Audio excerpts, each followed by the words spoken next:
Hello, beer tubers, and welcome to another beer review with me, Peter, the Master of Hoppers, today joined by Fredrik den såkaldte. Yes, and we're walking down memory lane today, drinking a beer that Freddie's on the fridge. He's like, I really want to drink this. Yeah. So, I mean, I haven't seen this bottle in ages. I've almost forgot it existed. Yeah. So we're revisiting Fuller's Organic Honeydew. Fuller's, one of the big icons for me, one of the beer breweries that got me into beer. Not the brewery that really got me hooked. That was Woodhouse and Hole, the Badger Brewery. But Fuller's was one of those breweries, because my big craze with beer, getting into beer, was English beer. And I would just want to try all English beers because that was where it started. And I remember looking on Rate Beer, because at one point my favorite style was ESB. And the highest rated ESB was from Three Floyds. I was like, fuck, that's from America. Was that Lord Nelson? Yes. And I was like, oh, I really want to try that beer.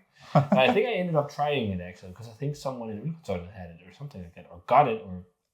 I think we actually got some bottles to sell I think that might have been after why.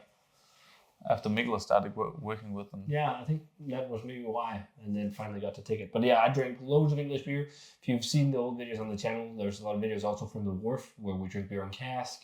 And like my kind of love affair with beer really started with the English stuff. So Fuller's was one of the breweries I had in really high regard in the past. I've even done a brewery tour video in the past, which was also great fun. But Fuller's, a lot of things has happened with the brewery. They're bought up by Asahi now. The family that owned Fuller's now only own the pubs. But this was also out of the country for a while. In general, Fuller's been out for a while. Now it's back. I don't know how, what, when, where, what happened. But it's also fresh bottles. Like this was packaged in March. That's pretty cool. Because usually this is stuff that will sit on the shelves for a very long time when you find it. Yeah. It's like, it'd be fun to revisit Fuller's Honeydew. It's like, oh, this was packaged 8 months ago. Yeah. That's usually how it is. So, and this is an interesting beer because you said you had friends and they said that this was their favorite beer when you were getting into beer. Yeah, I remember one of my old classmates. He was so happy about this beer that on MSN Messenger, if you remember that, way before Facebook. Yeah. His profile picture was this beer, and I remember that was in maybe 9th grade, and I was intrigued.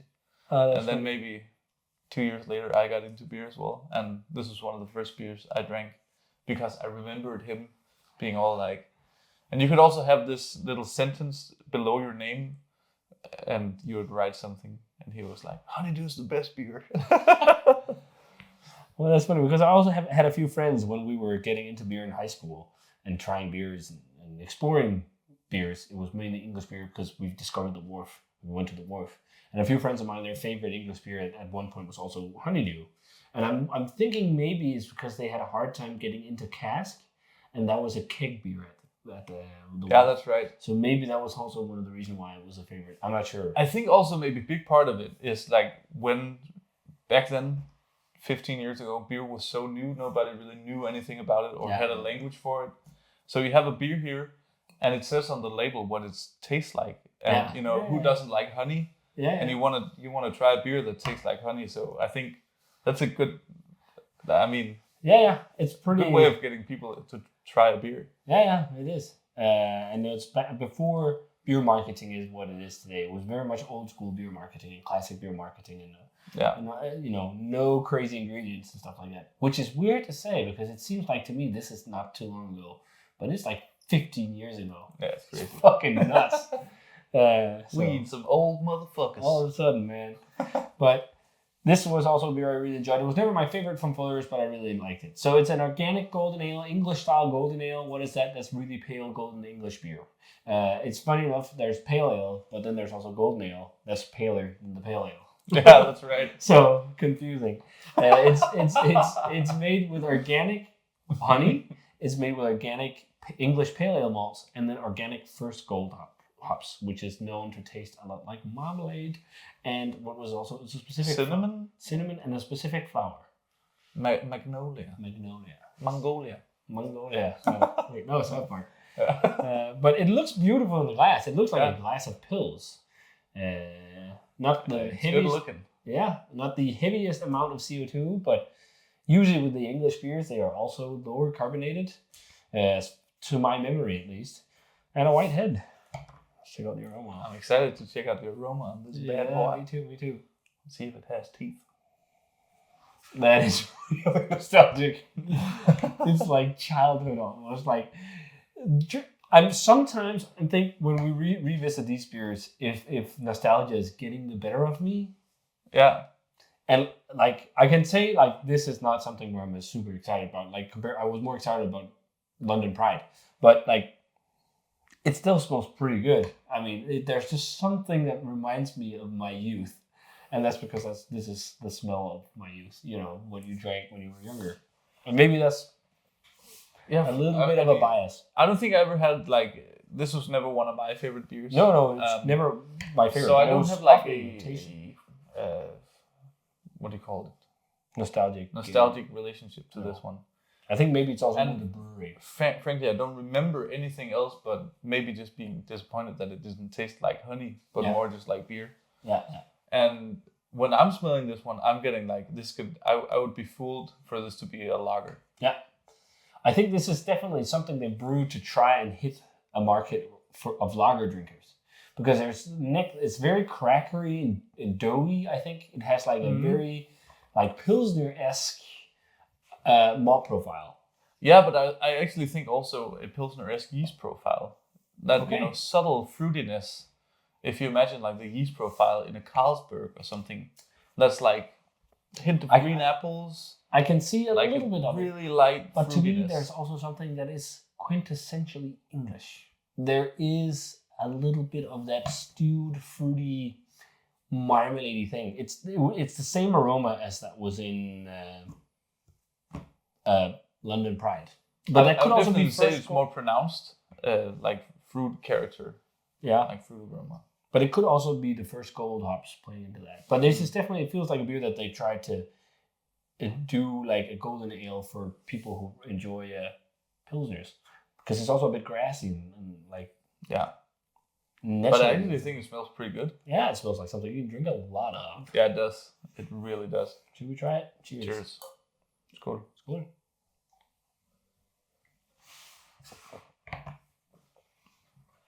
There is a little bit of honey.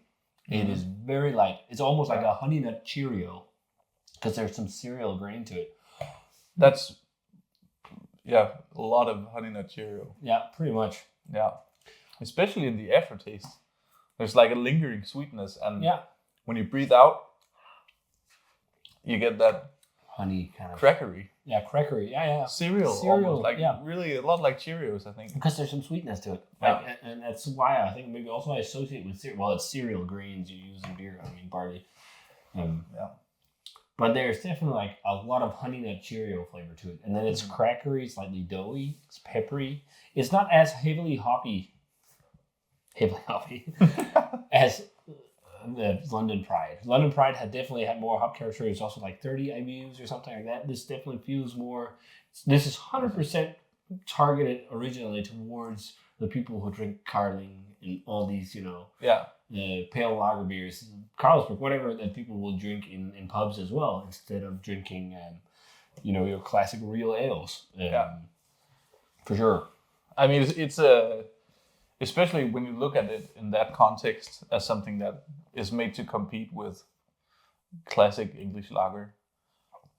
This fits very well into that picture. Yeah, it does. And I mean, the flavor of this is really cereally, super malty, light, crackery, crunchy. Almost crunchy. Almost. Maybe that's also because it's fresh. It has it could be a vibrancy that you only get in fresh beer. It's weird. I think sometimes people don't understand. I've sometimes talked about almost juiciness of malt. Maybe vibrancy is a better word. And you only get it when it's really fresh. Like the same, when we had the lagers down in Franconia. Yeah. That vibrancy of the malt character was so nice. And we experience the same when we do the Braufisch beers. Mm-hmm. Like when the beer is really young and there's just a unique vibrancy that's just really nice. Which is just something about the freshness of fresh beer. Yeah. But it's not the most super exciting kind of beer at all. But I'm also it's also a little bit of a guilty pleasure beer. Because for me, sometimes I actually love having a PBR. Ice cold PBR. This could fill that gap as well. It's just It's beer flavored beer. Like when I've hosted these American 4th of July parties and we've got macro lagers over and some of them are just like fucking close to water. Do you know what? I actually rather enjoy them in that setting where you just smash loads of them and don't think about it. And they're just cold and really refreshing. Yeah. In that setting, I don't fucking hate it. But if I need to sit and geek out about it and be a beer geek and nerd, I was like, yeah, this is pretty crappy beer. But yeah, I don't know. There's just something about guilty pleasures for me as well. There's definitely a time for those things. I agree. Yeah. But for me, I think I'd probably go early 80s with this one. Maybe just a straight 80. I think it's definitely decent. It feels very much like Golden Ale meets pale lager. It's not like terrible. It's not like really good. It's just decent beer. It's not a low quality product. No. But it's also not like top tier quality product. It's like a mid range, kind of like it's for sure marketed or something that's made to take over lager taps. Yeah, it really feels like it, which makes sense from a brewery that's probably been struggling when lager was a big rage in the UK and people wanted all these random European pale lagers, and you made only classical beer and bitters, and that was associated with the old man's drink, you know. So, but as you can see, easy drinking. Yeah. It goes down like milk, I should say. In the UK. Smell honey. Well, it doesn't taste like butter. No, that's good. So, because that's also one of the things that sometimes you can find in classic English beers. Yeah, that's right. On purpose. Buttery diacetyl. Yes. But fun enough. But I will say again, yeah, I enjoyed the Pride more. But I really hope that we can find a fresh bottle of the ESB. Yeah, because that would be a good study if we're brewing one. Yes. So, if you guys had a chance to try Fuller's Honeydew, let us know what you thought of it. And as always, remember to comment, subscribe, check out the Facebook fan page, Twitter, and Instagram. Give the video a thumbs up if you enjoyed it. Ring the bell for future notifications about videos. I'm going to say cheers. I'm going to say tak for øl. Tak for øl. Vi ses på en anden øl-anmeldelse.